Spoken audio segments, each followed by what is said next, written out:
Assalamualaikum warahmatullahi wabarakatuh. Alhamdulillahi rabbil alamin. Sebentar, turunkan ininya.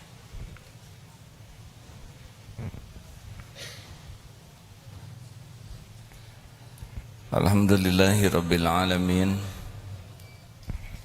Tolong diturunkan ini.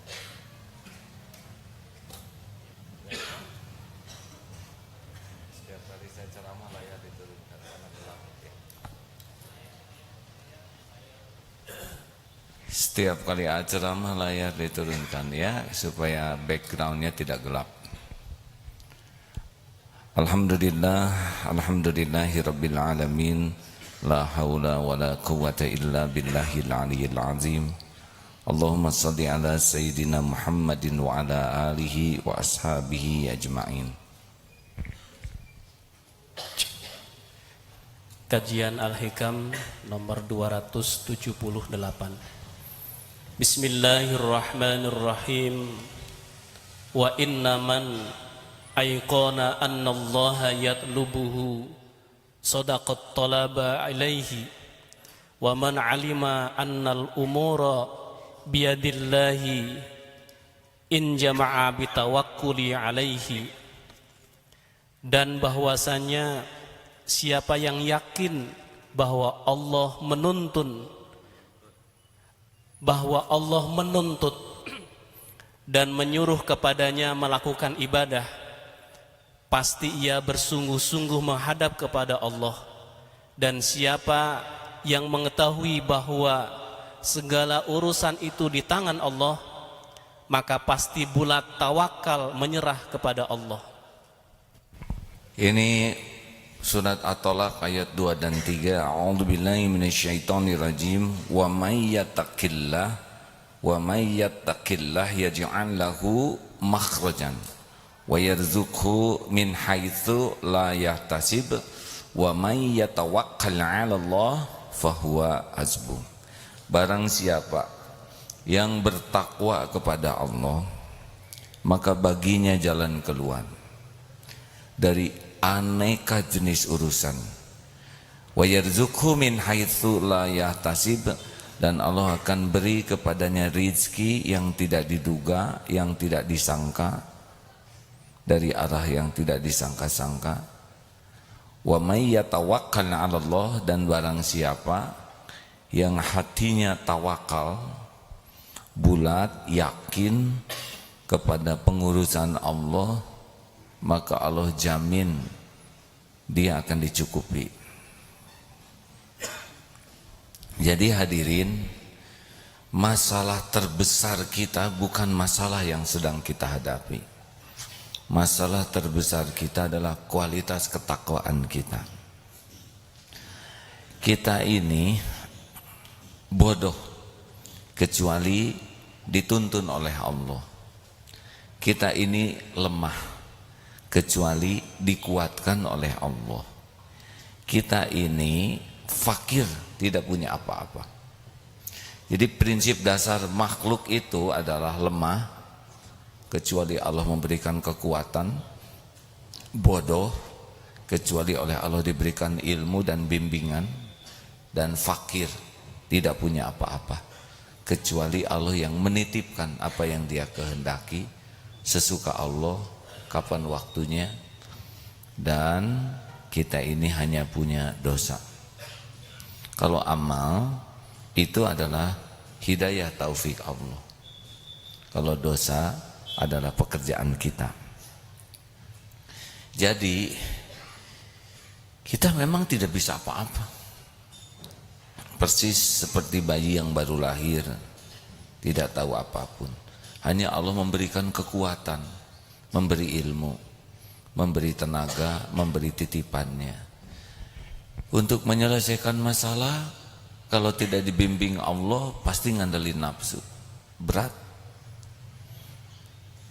Dan Allah memerintahkan kita patuh kepadanya, yang disebut takwa. Takwa itu keyakinan yang berbuah patuh dan pasrah. Dan kalau kita makin takwa, makin datang tuh bimbingan Allah.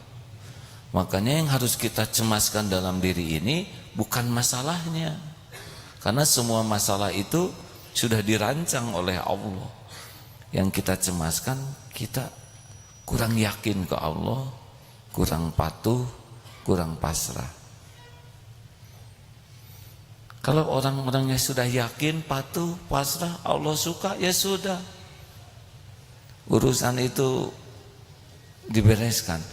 Apakah dibereskan kita tidak ikhtiar?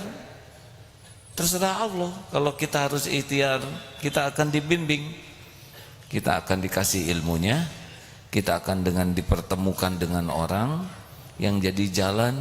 Kita akan diatur, diberi ide, diberi gagasan, diberi ketenangan, diberikan langkah-langkah. Kalau mau bicara dituntun bicaranya, kalau mau mikir dituntun pikirannya. Emang dipikir kita ini pinter? Enggak, ya. Kita bahkan tidak mengerti otak kita seperti apa. Betul? Tidak ada yang jago. Yang jago-jago tuh karena Allah saja lagi melindungi. Walaupun ribuan kali terjun, kalau waktunya Allah bikin mati, ya mati saja. Gak ada jago. Walaupun berkuda segitu jagonya, kalau Allah mau bikin jatuh, ya tinggal jatuhin saja. Jadi sebetulnya tidak ada jago, tidak ada ahli. Yang ada tuh ya cuman karunia Allah saja. Makanya kalau kita taat dan Allah mau ngasih jalan keluar, terserah Allah. Mungkin dimasukkan idenya ke kita, kepikir dari tafakur. Mungkin kita dipertemukan dengan orang yang lebih pintar dalam hal ini sehingga memberikan masukan. Mungkin kita akan dibantu oleh orang-orang yang lebih kuat, yang lebih mengerti. Nanti ketemu dengan solusinya.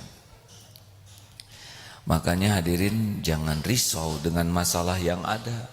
Risaulah kedekatan kita ke Allah. Nah sekarang tentang keperluan kita, ya. Kita tuh nggak ngerti keperluan kita apa. Coba kita perlu, coba jelaskan. Ini kan pada punya mata ya. Adek, maaf sini sebentar. Tolong jelaskan keperluan untuk menumbuhkan rambut. Pakai sampo, terus pakai vitamin. Iya. Gitu ya. Jadi untuk menumbuhkan rambut tuh pakai sampo dan pakai vitamin gitu. Oh ya, ya, terima kasih ya. Banyak yang belum punya sampo dan belum punya vitamin, rambutan juga. Coba sini, Adek yang mau diwisuda. Adek kan punya air mata. Tolong jelaskan komposisi air mata serta jumlahnya, serta bagaimana supaya air mata ini ngepas ya, nggak kurang, nggak kebanyakan. Nggak tahu. Sudah berapa lama punya mata? 23 tahun. Tidak tahu kan kita ya. Dek sini ini saya lihat ini lebih jelas lagi. Tolong bagaimana untuk menumbuhkan gigi ya, supaya tidak kepanjangan dan jumlahnya tidak kebanyakan. Gak bisa kepikir. Tidak kepikir. Kenapa semuanya memanjang, giginya enggak? Panjang terus ya kan. Bayangkan tidak? Tubuh membesar, gigi memanjang tuh sampai penuh. Satu lagi sini deh. Ini sudah ada dalam nih. Gimana supaya air ludah komposisinya apa saja supaya nggak kebanyakan? Belum ada ilmunya. Tidak ada. Kenapa kita nggak kebanyakan air ludahnya? Coba kalau kebanyakan 2 liter sehari ya, tidak ada wibawa. Di sini harus bawa ember kecil kan. Coba kebayang tidak presiden bawa taplak di sini? Nyaris kita tidak tahu apa-apa tentang tubuh ini, benar? Tapi beres tidak urusan tubuh ini? Jawab, beres tidak? Beres nih. Masya Allah. Mata kedip tidak usah dihitung berapa kedipan sehari. Waduh, Masya Allah, Masya Allah. Bandingkan kerumitan tubuh kita dengan kerumitan masalah kita. Rumit mana? Darul Tauhid ini kurang lebih 3.500. Harus bangun gaji, nggak ada apa-apanya. dibanding rumitnya tubuh ini. Maka saya tidak cemas dengan persoalan yang ada di Darut Tauhid ini, tentang biaya, tentang gaji, biaya pembangunan, sistem, enggak ada. Yang saya cemaskan kita kurang takwa, kurang tawakal, itu saja. Saya dititipin anak 11, enggak cemas tentang rezekinya, sama sekali tidak cemas. Karena saya tahu setiap anak ada rezekinya. Yang dicemaskan ini anak bertakwa enggak, tawakal tidak ke Allah. Karena itu yang akan membuat urusan dia jadi beres dan berkah dan dia dicukupi. Bagaimana kita mau mencukupi tubuh ini, tahu juga enggak keperluannya? Nih sini, pokoknya yang dekat-dekat.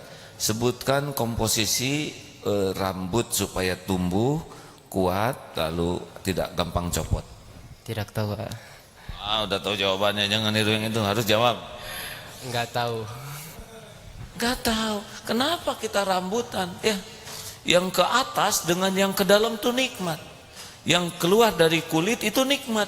Yang di dalam kulit akarnya itu nikmat. Sekarang ada yang di dalam aja nggak ada yang keluar, judulnya gundul. Sekarang ada yang di luar aja nggak ada akarnya, apa namanya? Botak. Saudara tahu kekuatan rambut ini dahsyat karena struktur rambut ini berpilin-pilin begitu. Siapa yang bikin ini? Apa kita makan sari rambut? Sari arang supaya hitam? Kenapa? Nih Bapak yang beruban, bagaimana cara menumbuhkan uban, Pak? Ya, uban pengen hitam keluar putih, ya. Ini benar-benar luar biasa. Coba, kenapa akhwat tidak berjanggut? Karena kurang bagus dari kerudung ngejendol. Sayang, kita mah kebanyakan mikirnya yang nggak perlu dipikir. Harusnya pikiran kita fokus tingkat ketakwaan. Takwa itu apa sih? Takwa itu hati yang yakin, yang berbuah patuh dan pasrah. Jadi orang makin takwa itu makin yakin dan hasilnya kepatuhan kepada perintah dan juga kepasrahan kepada jaminan Allah. Dan Allah Subhanahu wa taala tahu tingkat ketawakalan kita. Kalau kita makin tawakal, udah urusan kita fahuwa hasbu, diurus. Kita akan dipertemukan dengan ini, rezeki kita akan diatur, semuanya ada yang ngeberesin. Kita ikhtiar. Tapi mirip cecak lah, ya. Cecak makanannya nyamuk. Nyamuk punya sayap. Cecak tidak punya sayap. Coba, mana yang lebih hebat? Cecak mencari nyamuk, nyamuk mencari cecak. Jawab. Bayangkan kalau cecak harus nyari nyamuk, kemana? Dia nggak tahu ada selokan di sana, betul?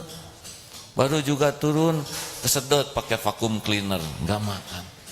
Dia berjuang di tangga itu keinjak gepeng, mau nyebrang kelindes mobil, masuk ke selokan palid, kapan makan? Terus kalau dia jaraknya 1 meter dari cecak, jatuh, tetap aja ngedeketin itu. Dan apa keperluan nyamuk sama cecak? Bukan makanan dia, betul? Nyamuk kan, cecak kan gak ada darah yang buat disedot nyamuk. Tapi kenapa dia ngedeketin cecak sampai ada dalam jangkauan lidahnya?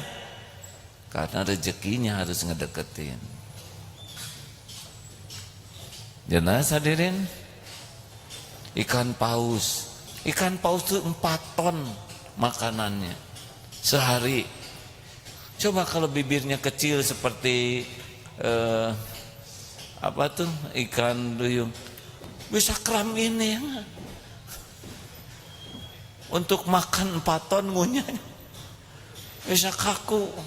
Tapi dibuat ikan paus itu mulutnya tuh seperti gayung sirip yang besar.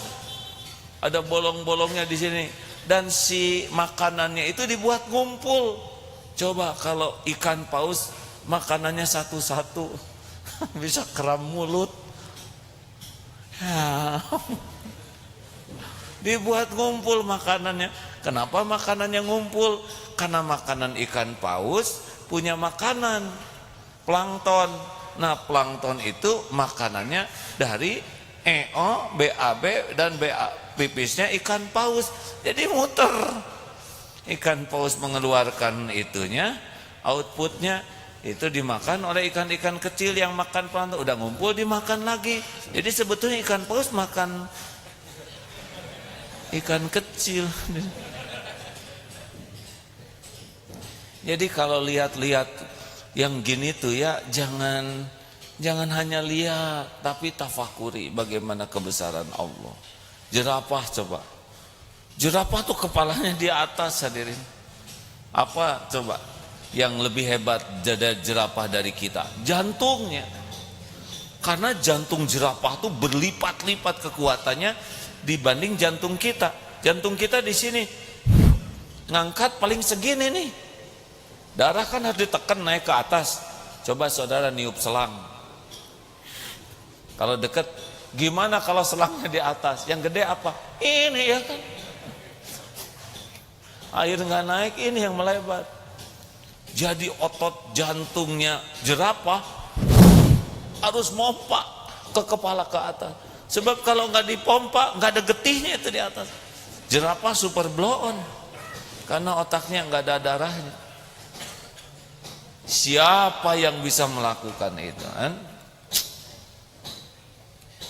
Ini hadirin yang paling penting dalam hidup tuh bukan masalah cari uang. Itu mah cemen ya. Gimana menemukan Allah Subhanahu wa taala dalam segala hal. Sehingga berbuah kita tuh tahu kita ini ciptaan Allah, segalanya ciptaan Allah. Segalanya milik Allah dan kita tinggal patuh saja kepada Allah. Kita ngaco saja diurus oleh Allah, benar? Di rahim ibu apa sih kita ini? Hanya makhluk kecil di tempat tersembunyi. Beres tidak rezeki kita? Tolong jawab hadirin, jangan bikin saya jengkel ya. Waktu kita janin di rahim ibu, rezeki ada? Cukup? Beres tidak keperluan kita? 9 bulan ada di sana tanpa mikir, tanpa ikhtiar, ketemu tidak? Beres. Syariatnya ibu, jengkol, dorok-dok, beteuy, perkedel, cireng. Gak mungkin jadi bayi dari input kayak gitu ya.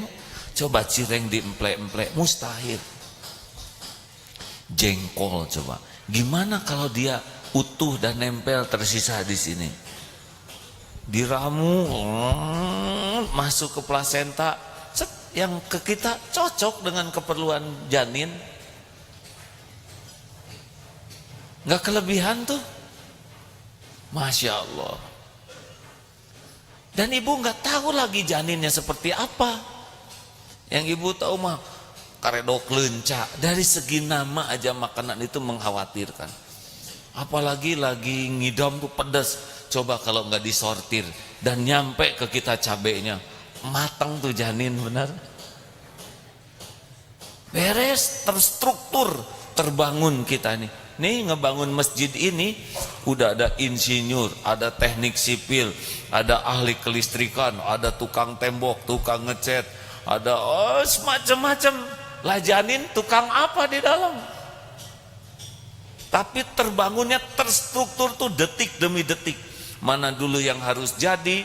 Coba kalau yang jadi kaki dulu ya.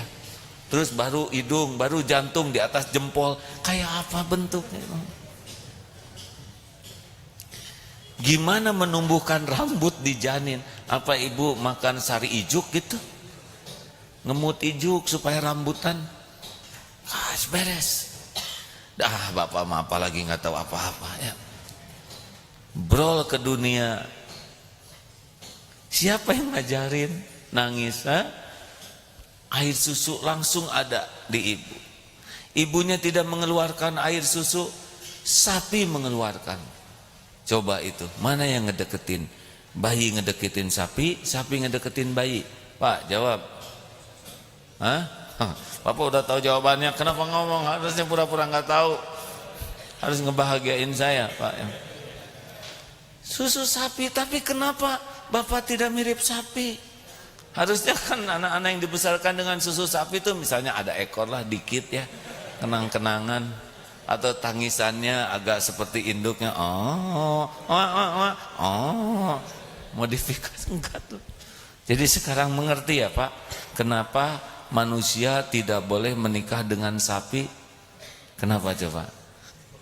Karena saudara sepersusuan? Bukan, karena beda jenis.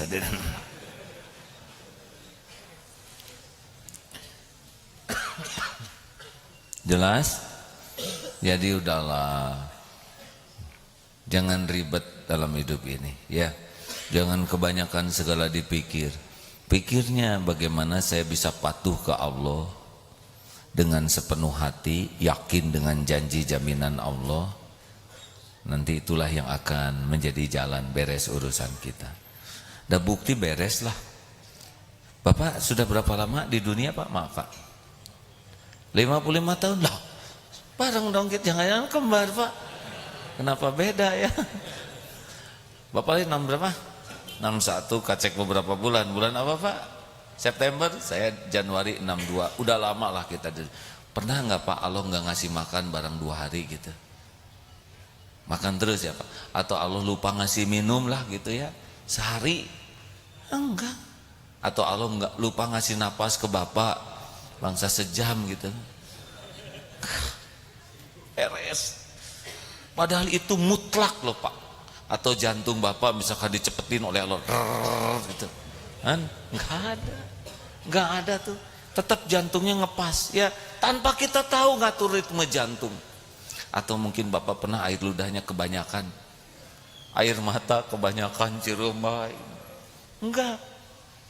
Atau oksigen misalkan oleh Allah dikurangin lah, enggak. Tanpa kita pikir beres urusan kita, benar? Padahal ini rumit sekali. Bandingkan dengan masalah keluarga, masalah anak, masalah kantor, nggak ada apa-apanya. Kalau yang sangat rumit saja beres, masa sih urusan-urusan yang sederhana nggak diberesin Allah, betul? Makanya masalah terbesar kita itu adalah ketakwaan ke Allah Subhanahu wa Ta'ala. Jadi bukan masalah ini, bukan masalah ekonomi, bukan masalah politik, bukan masalah kedekatan dengan Allah, masalah ketawakalan, takwa, tawakal. Nah, kalau takwa, tawakal ini udah serius jadi prioritas hidup kita, sudah yang lain-lain seperti tubuh ini. Kita akan ikhtiar, tapi ikhtiarnya dibimbing oleh Allah. Kita akan mikir, tapi pikirannya dituntun oleh Allah. Jadi strategis. Jadi orang nyangka, kamu hebat, kok bisa mikir ini? Ya Allah saja yang ngasih ide, ya. Tidak ada yang hebat. Yang hebat adalah pertolongan Allah Subhanahu wa Ta'ala. Cukup. Ada pertanyaan? Terima kasih. Ini SMP Negeri 16 Depok. Mana ada? Oh, terima kasih. Selamat datang, Dek. 266 Majelis Taklim Baitul Ilmi Cirebon. Ada? Alhamdulillah. Sekarang tamu ngejarnya malam Jumat di sini ya. Karena tahu saya matuh di sini tiap malam Jumat, Kamis, malam Jumat. Silakan, ada pertanyaan Pak?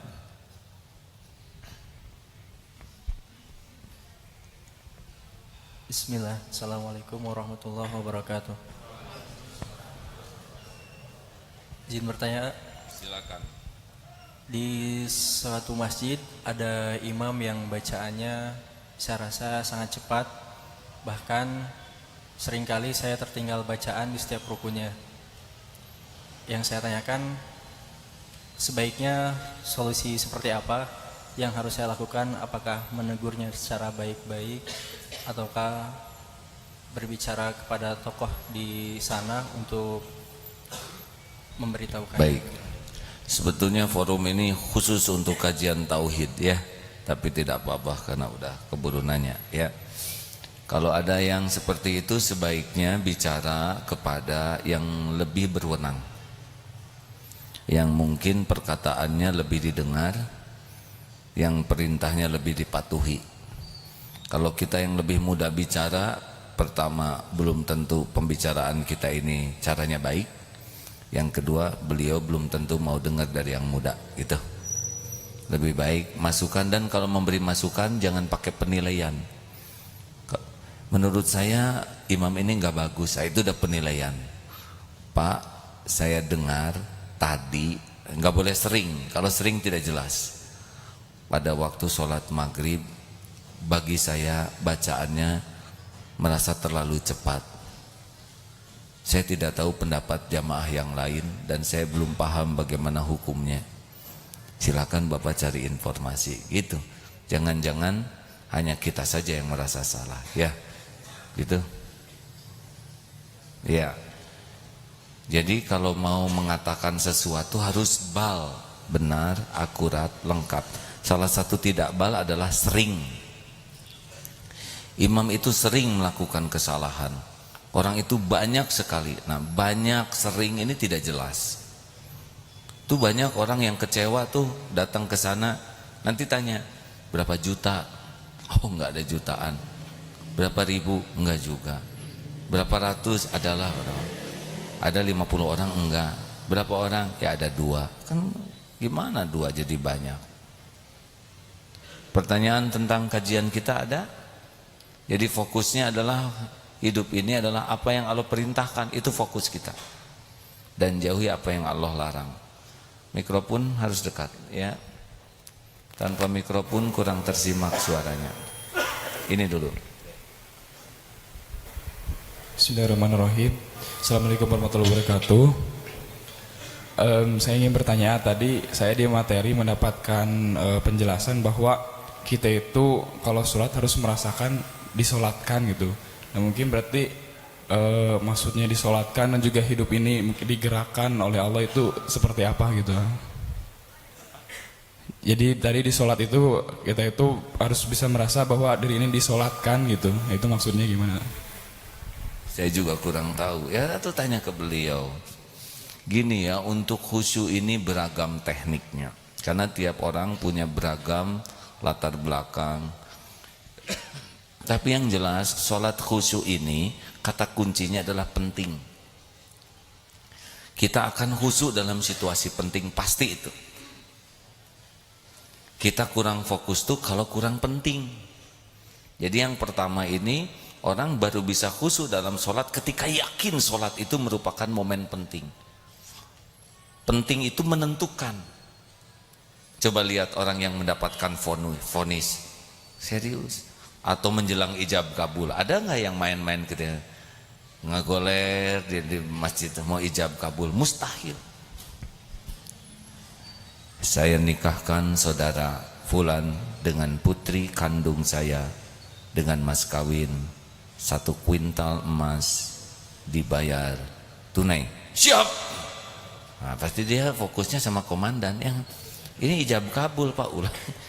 Kan ada yang begitu tuh saya lihat di YouTube. Siap katanya. Salah Pak, dasar tentara yang harusnya terima saya nikah. Siap-siap naon ya. Enggak sah ijab kabul begitu. Fokus. Benar? Pernah lihat enggak pemanah yang enggak fokus? Pasti tetangga yang ngejerit. Pertandingan makin penting makin fokus. Betul? Pernah ada yang penaltinya enggak fokus? Pasti fokus dengan tekniknya. Jadi pertama kali orang sholat khusyuk tuh dia merasa enggak ini pertemuan penting tidak. Nah, sesuatu dianggap penting kalau kita bertemu dengan yang menentukan, pasti penting itu. Nah, sedangkan Allah yang menentukan segalanya. Wasta'inu bisabri wassalah. Ketika kita sadar Allah yang maha menentukan dan sholat tempat jalannya keputusan itu sholat menjadi penting. Coba yang melamar ke Darut Tauhid atau yang pinjam uang. Enggak ada tuh yang pinjam uang sambil main-main. Saya mah aya sok taya tenan naon da ais kumawe lah abdi mah. Enggak ada, datang bawa fakta. Ini hutang saya. Ini aset yang saya miliki. Kalau boleh saya pinjam. Khusyuk. Ya kalau enggak khusyuk enggak dipinjemin ya. Jelas hadirin? Jadi kata kunci khusyuk yang pertama, merasa pentingkah sholat itu. Kata kunci yang kedua, paham atau tidak. Silahkan baca puisi dalam bahasa Rusia yang tidak dipahami, dijamin tuh nggak khusyuk ya. Kurumui kerebek selain yang ngomongnya juga jadi lucu, yang dengar padahal yang dibaca sedih. Nah, penyebab kedua kita nggak khusyuk, sudah nggak ngerti bacaan sholatnya.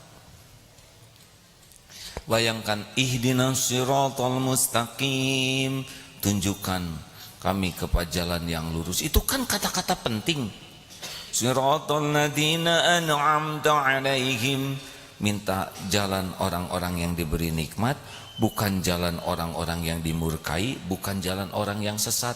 Coba orang yang minta petunjuk jalan, Pak, boleh tolong tunjukkan jalan saya ke rumah itu, Pak.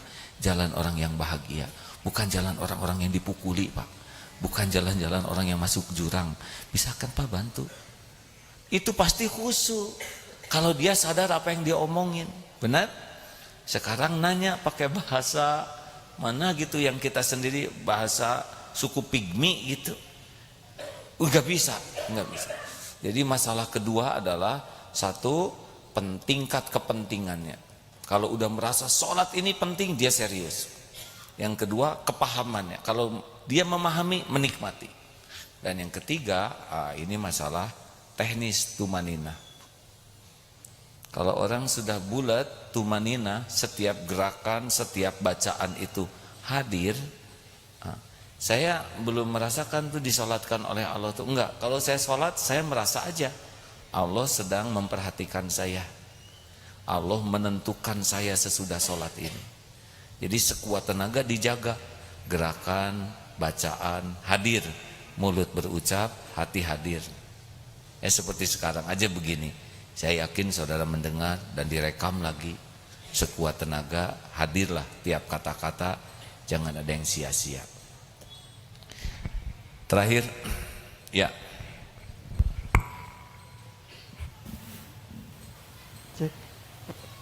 Bismillahirrahmanirrahim. Assalamualaikum warahmatullahi wabarakatuh. Mau tanya tentang apa namanya, kan kita itu harus bertauhid kepada Allah begitu ya. Nah, apa-apa itu ada ya Allah yang ngurus. Tapi lama kelamaan itu kita merasa menjadi sombong. Jadi apa-apa tenanglah ada Allah begitu. Tenang ada Allah, apa-apa ada Allah begitu. Nah ini bahkan masalah ke orang lain pun tenanglah ada Allah begitu. Nah ini gimana masalahnya? Emang bener gitu. Sombong itu dua, batorul haq wa qumtun nas, mendustakan kebenaran dan menganggap remeh orang lain. Itu sombong, takabur, sombong tuh itu cirinya. Tenanglah ada Allah, udah benar tuh. Tinggal dia jadi patuh enggak ke Allahnya, jadi jauh dari maksiat enggak, jadi limaat enggak. Satu, tekadnya jadi kuat enggak dekat dengan Allah. Dua, dia jadi banyak tobat enggak. Tiga, jadi jauh maksiat enggak. Yang keempat, jadi tobat, taat enggak. Lima, jadi manfaat enggak. Kalau ngomong gitu enggak ada perubahan pada akhlaknya, berarti enggak yakin. Dia cuman alasan aja. Dan enggak tenang lah. Dan orang yang yakin ke Allah mah enggak perlu banyak ngomong kayak gitu. Seperti tenang, tenang. Itu teh enggak tenang ya. Dan yang tenang asli mah enggak ngomong gitu. Harus kuat, harus kuat. Itu teh belum kuat, Pak. Dan yang kuat asli mah enggak ngomong gitu. Enggak ada riwayat tuh Rasulullah sabar, Aisyah sabar, enggak ada. Jadi seperti apa efek dari omongan tadi ya? Bonus. Itu akhwat tolong tuh sudah ngacung. Tolong diberikan, mana mikrofonnya? Ya, ini boleh acungkan tangan. Penanya barusan di sini. Ya, oke silakan. Yang mana saja yang datang? Bismillahirrahmanirrahim. Assalamualaikum warahmatullahi wabarakatuh. Rabbi sholli sadri wa yassirli amri wahlul 'uqdatam min lisani yafqahu qawli. Ini mah mau curhat boleh? Tidak. Ya. Ini forum bertanya, waktunya singkat, kaitannya tentang tauhid. Kalau curhat mungkin beda forum, ya. Ini seputar ya sedih juga di medsos orang saling menghujat tentang kasus Ahok ini ya. Yang saya pahami kan jabatan Ahok itu sampai bulan September ya. Tidak tahu, ya, itu mah ibu ya sebagai anggota Iya, dewan. saya mengingat ayat Al-Insyirah gitu. Ayat ke-7, A'udzubillahi minasyaitonirrajim, fa idza faragta fansab, bahwa apabila kau telah selesai urusan satu, maka tetaplah bertekad ke urusan yang lain. Terus saya teringat tentang cerita seorang musafir yang berkelana hingga singgah di suatu tempat. Beliau nginap di suatu tempat. Di tempat tersebut beliau membacakan ayat kursi. Lalu ada suara yang mengikutinya. Pas di wala yauduhu hibduhuma, nah yang mengikuti ini berhenti. Pas di pagi-paginya di pojok ada yang terbakar. Walau alam itu jin atau apa. Nah khawatir saya untuk Pak Ahok ini, karena kan sedih juga Pak ya ayah, saling menghujat satu sama lain. Itu saja yang saya sampaikan. Terima kasih. Wassalamualaikum warahmatullahi wabarakatuh. Waalaikumsalam warahmatullahi wabarakatuh. Karena ini curhat, bukan pertanyaan, maka tidak pantas saya menjawab. Ya, ditanya menjawab pertanyaan curhat, terus gimana? Curahan hati yang mendengarkan, ya. Sudah saya dengar Bu dengan saksama, ya. Terus gimana lagi, ya? Benar kan? Ada pertanyaannya enggak barusan? Tidak ada. Saya terima Bu curhatnya. Persis kayak ijab kabul, ya. Saya curhat kepadamu, saya terima curhatnya. Begitu Bu? Ya, alhamdulillah. Bonus, silakan Pak.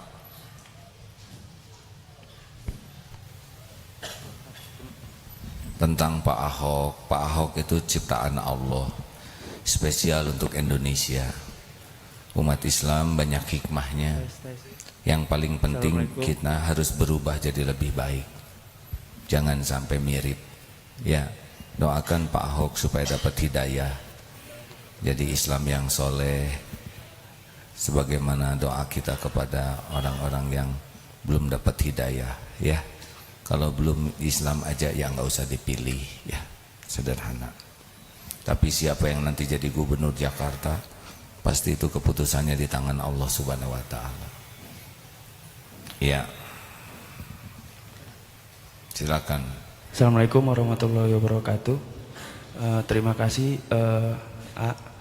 Sebelumnya saya ingin menanyakan kenapa sih kita harus sholat gitu kan? Jadi dalam diri saya itu bertanya, kita ini beruntung gitu karena dilahirkan sebagai keluarga Islam gitu kan. Sedangkan manusia kan dilahirkan suci pada awalnya gitu kan. Jadi kadang saya juga bertanya, kenapa para sahabat itu begitu menikmati sholat begitu. Terus saya juga bertanya, kenapa saya melakukan sholat tapi masih ada aja maksiat-maksiat yang saya lakukan gitu kan. Saya bertanya ke teman saya yang saya anggap berilmu, kenapa sih tujuan sholat kita tuh apa begitu kan. Apakah kita hanya sebagai menuntaskan kewajiban kita gitu, apakah hanya kita sebagai mencari, katanya dia menjawab mencari ketenangan. Enggak, kita sholat itu pertama takbir. Sholat itu kita dari wudunya harus benar, diakhiri dengan salam, bacaannya harus tartil. Kita harus paham maknanya itu apa gitu. Saya mencari begitu, maksudnya kenapa selalu saya mendekat seperti itu, tapi kadang ada maksiat lagi. Saya mau coba kayak gitu lagi, kadang ada kayak begitu lagi. Kenapa para sahabat itu bisa seperti tenang gitu, bahkan kalau dia ada masalah ada apa, sholat itu kayak nikmat gitu. Itu bagaimana? Saya kadang nanya ke orang sini, jawabannya cari ketenangan. Saya tanya orang sini, jawabannya supaya bacaannya harus benar, kita harus kayak gini ya, kayak gitu. Dari versi AA bagaimana gitu? Terima kasih. Jadi kayak orang buta disuruh menjelaskan gajah, ada yang megang ekor, ada yang megang kaki, ada yang megang, semuanya cerita gajah, ya kan? Saya juga mungkin beda lagi. Kalau saya yang tadi itu, bagi saya sholat itu momen sangat penting. Karena saya ini makhluk berlumut dosa, saya ingin diampuni Allah, dan dalam sholat ada tuh, sholat itu mendatangkan ampunan. Saya ini orang yang susah untuk patuh ke Allah, saya membutuhkan rahmat Allah supaya saya bisa ditolong jadi orang baik. Dan dalam sholat ada warhamni. Saya juga banyak sekali keperluan dan saya bingung bagaimana mencukupinya. Dan sholat itu membuka pintu kecukupan dari yang punya segala-galanya. Wajburni. Dan saya juga nggak mau hidup saya hina di dunia mau di akhirat maupun di akhirat. Saya ingin oleh Allah diangkat derajatnya di sisi Allah. Ternyata ada dalam sholat warhamni.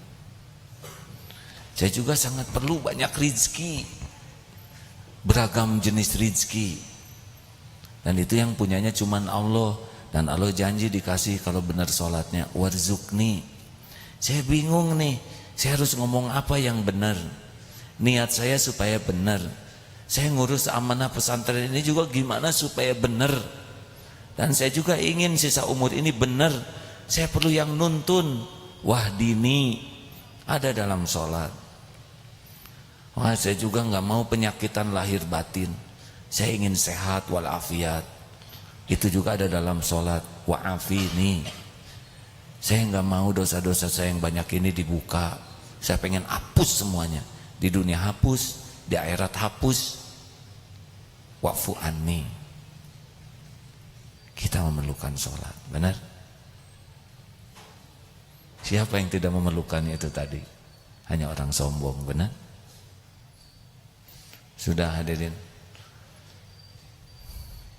Mudah-mudahan ada manfaatnya. Allahumma salli ala Sayyidina Muhammad wa ala alihi wa ashabihi ajma'in. Alhamdulillahi Rabbil Alamin. Ya Allah, ya Hayyu, ya Qayyum, ya Arhamar Rahimin, irhamna ya Allah. Duha yang maha menatap, berkahi majlis ini. Catatkan pertemuan ini benar-benar pertemuan yang Engkau ridhoi. Pertemuan penuh ampunanmu ya Allah. Ampuni sebusuk dan sebanyak apapun dosa yang kami lakukan. Hapuskan ya Rabb aib-aib yang selama ini kami tutupi, sembunyikan. Ya Allah, berikan kekuatan kami menghindari maksiat. Berikan kekuatan kami menjauhi dosa.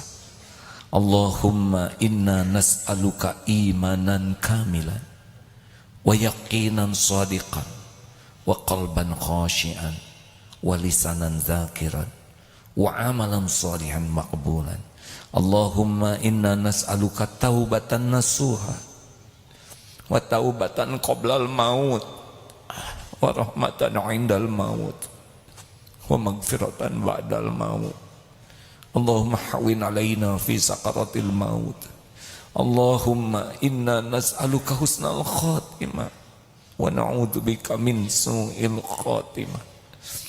Allahumma inna nas'aluka ridhaka wal jannah wa na'udzubika min sakhatika wan nar.